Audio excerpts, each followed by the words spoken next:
مسند امام احمد میں ہے کہ حضور کے گھر میں ایک پرندہ تھا، ایک ممولا تھا۔ آقا کریم جب باہر تشریف لے جاتے تو وہ کسی جو ہے وہ کونے میں ٹک کے نہ بیٹھتا، کبھی اندر، کبھی باہر، کبھی چھت پہ، کبھی اوپر، کبھی نیچے۔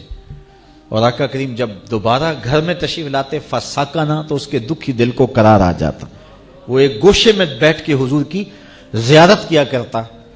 یار درختوں میں تو پھر بھی حص ہے، پرندے تو پھر بھی جان رکھتے ہیں، آؤ تمہیں کہانی سناؤں کہ حضور علیہ السلام احد پہاڑ کی چھاتی پہ قدم رکھتے ہیں تو وہ بھی جھومنا شروع کر دے۔ تو احد کے کلیجے میں بھی حضور کا پیار رکھا ہے، پتھروں میں بھی حضور کی محبت رکھی گئی ہے۔ تو جب پتھر حضور سے پیار کریں، درخت حضور سے پیار کریں، جانور حضور سے پیار کریں، پوری کائنات کا ذرہ ذرہ مصطفیٰ پہ فدا ہو، تو ہم تو حضور کے غلام ہیں، تو کیا ہم حضور کا نام سن کے سینے میں ٹھنڈک محسوس نہ کریں اور جھوم نہ جائیں، اور ہمارے لیے یہ مضمون اور یہ عنوان محبوب اور مرغوب نہ ہو؟ ہماری تو زندگی کا سرمایہ حضور کا پیار ہے، ہم تو جئیں گے تو حضور کے لیے، ہم تو مریں گے تو حضور کے لیے، اور ہماری دنیا بھی حضور ہے، ہمارا دین بھی حضور ہے۔ مولانا ظفر علی خان نے کیا خوب جملہ کہہ دیا، ہم جس میں بس رہے ہیں وہ دنیا تم ہی تو ہو۔ ہماری تو کل کائنات ہی رسول اللہ کی ذات ہے، اور اگر حضور علیہ السلام سے ہم الگ ہوتے ہیں تو اگر ایک الگ ہو جائے تو سینکڑوں بھی زیرو ہوں تو وہ زیرو ہوتے ہیں، لیکن اگر ایک ساتھ ہو تو وہ زیرو بھی قدر و قیمت کے حامل ہوتے ہیں۔ ہم کچھ نہیں ہے، ہماری قیمت ہے تو حضور کے نام سے ہے، اور جب تک ہم حضور کے ساتھ رہیں گے تو ہم زیرو بھی ہیرو ہوں گے، اور اگر حضور علیہ السلام سے تعلق کمزور ہوگا تو پھر ہماری قیمت گرتی چلی جائے گی۔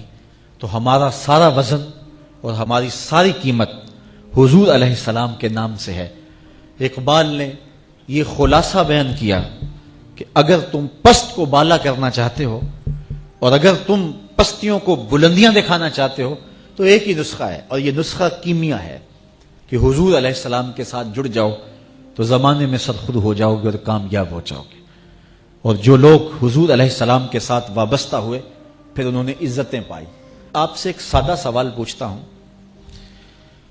کہ جب میرے حضور تشریف لائے تو زمانے کے خاقان کا نام کیا تھا؟ عالی مرتبت علماء کرام جو تاریخ کا گہرا مطالعہ رکھتے ہیں تو ان کی نظر میں اور ان کے ذہن مبارک میں وہ نام ہو تو ہو، ورنہ ہم سب قاصر ہوں گے کہ اس دور کے خاقان کا نام کیا تھا۔ اگر میں پوچھوں کہ اس دور کے کیسر کا نام کیا تھا تو اس کا جواب بھی مشکل ہوگا، علماء کرام کے علاوہ جواب دینا ہمارے بس میں نہیں ہوگا۔ اگر میں کہوں کہ اس دور کے کسرا کا نام کیا تھا تو بہت تھوڑے لوگ جانتے ہوں گے، یہ اس دور کا اوباما تھا، لیکن اس حال میں اور اوپر دو حالوں میں اور اس سے پچھلے حال میں اور باہر تاحد نظر لوگ جو بیٹھے ہیں تو شاید انگلیوں پہ گنے جا سکیں جو بتائیں کہ اس دور کے کسرا کا نام کیا تھا، جبکہ اس دور کا جو ہے وہ اوباما تھا۔ لیکن میں اگر یہ سوال کروں کہ مجھے بتاؤ کہ میرے رسول کے مؤذن کا نام کیا تھا، تو ایک ایک بچہ اٹھ کے بلال حبشی کے نام کا نعرہ لگائے گا کہ نہیں لگائے گا؟ تو پھر وزن تو ہے حضور کے ساتھ، نام تو ہے حضور کے ساتھ۔ پھر آئیے اقبال کا پھر لہجہ دیکھیے، اقبال یہ کس کے عشق کا فیض عام ہے، رومی فنا ہوا حبشی کو دوام ہے۔ رومی مٹ گیا اور حبشی وہاں چلا گیا جہاں شہنشاہ روم بھی نہیں پہنچ سکا ہے۔ آج بھی دلوں پہ حکومت بلال حبشی کی ہے، بلال کا کالا رنگ حوروں کے ماتھوں پہ تلک لگا کے سجایا گیا ہے، اور رومی کا نام بھی مٹ گیا، اس کا نشان بھی مٹ گیا۔ اگر چاہتے ہو کہ لازوال ہو جائیں، اگر چاہتے ہو کہ امر ہو جائیں، اگر چاہتے ہو کہ نام بھی نہ مٹے اور ذکر بھی نہ مٹے تو آؤ حضور کے نام پہ قربان ہو جاؤ۔ حضور کے نام پہ قربان ہونے جانے والا امر ہو جاتا ہے اور زمانہ اس کا نام نہیں بھولتا۔ یار ایک منڈا تھا، اس کو جانتا کوئی نہیں تھا۔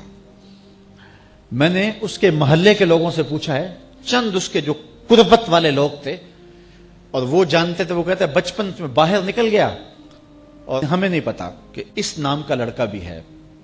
لیکن پھر ایک دن آیا کہ ہر شخص کا رخ ڈھوک کشمیریاں کی جانب تھا، اور میں نے خود اپنی آنکھوں سے دیکھا کہ عامر چیمہ کی گلی کے اندر اتنے گلدستے پڑے ہوئے تھے کہ گزرنے کی جگہ نہیں تھی، اور جس نے اس کو دیکھا تھا شک پڑا کہ میں نے اس کو دیکھا ہوا ہے، وہ بھی چھاتی تان کے کہتا تھا ہاں میں اس کا یار ہوں۔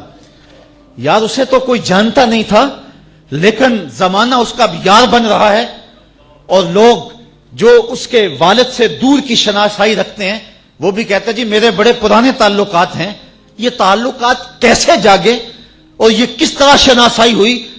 یہ صرف ایک ہی نام ہے، اور وہ نام ہے میرے محمد عربی صلی اللہ علیہ وسلم کا۔ اللہ اکبر، یا رسول اللہ۔ نہیں تو لاہور کے کوچائے چابک سواراں کی کہانی سن لو۔ بیٹا لوہاروں کا ہے اور دکان پہ ٹھک ٹھک کرتا ہے، اور اسے کوئی گلی میں بھی نہیں جانتا، اور پھر ایک دن آیا وہ زمانے کے سینوں کے اندر دھک دھک کرنے لگا۔ امیر ملت پیر جماعت علی شاہ رحمۃ اللہ تعالی، اس زمانے میں جن کے 1,00,000 مریدین تھے، کوئی معمولی نام نہیں ہے امیر ملت علیہ رحمہ کا۔ امیر ملت جنازے میں شامل ہوئے، غازی علم الدین لوگوں کے کندھوں پہ جا رہا تھا، اور امیر ملت کی آنکھوں میں آنسو تھے، اور کہنے لگے لوگوں میں نے بڑے بڑے بادشاہوں کی کہانیاں سنی ہیں، میرے دل میں کبھی امنگ نہیں جاگی کہ میں فلاں بادشاہ ہوتا، فقیر خود شہنشاہ ہوتا ہے۔ کہا بڑے بڑے پہلوانوں کے تذکرے پڑے ہیں، میرے دل میں یہ آرزو نہیں جاگی کہ فلاں پہلوان میں ہوتا۔ فرمانے لگے ہاں ہاں میں نے بڑے بڑے ولیوں کے تذکرے پڑے ہیں، میرے دل میں یہ تمنا بھی نہیں ہوئی کہ فلاں ولی میں ہوتا۔ آج میرے دل میں رہ رہ کے خیال آ رہا ہے کاش آج اس چارپائی پہ میں ہوتا۔ میں نے خود اپنی آنکھوں سے غازی عامر چیمہ کے مزار کی پائنتی پر ایک سید زادے کو روتے ہوئے دیکھا ہے، اور وہ ساتھ کہہ رہا تھا ربا میں تینوں یہ نہیں کہنا مینوں عامر چیمہ بنا دے، مینوں دے قدماں دی مٹی ہی بنا دے۔ تو یہ سرخروئی ہے حضور علیہ السلام کے دامن سے وابستہ ہونے کا، یہ صلہ نصیب ہوتا ہے۔ ہر کے عشق مصطفیٰ سامان اوست، بحر و بر در گوشائے دامان اوست۔ اقبال کہتا ہے کہ اگر حضور کا عشق سامان زندگی بن جائے پھر کیا بھوک رہ جاتی ہے بندے کو، پھر بحر و بر اس کے دامن کے کونے میں بندھے ہوئے ہوتے ہیں، اور دنیا اس کے پیچھے پیچھے ہوتی ہے،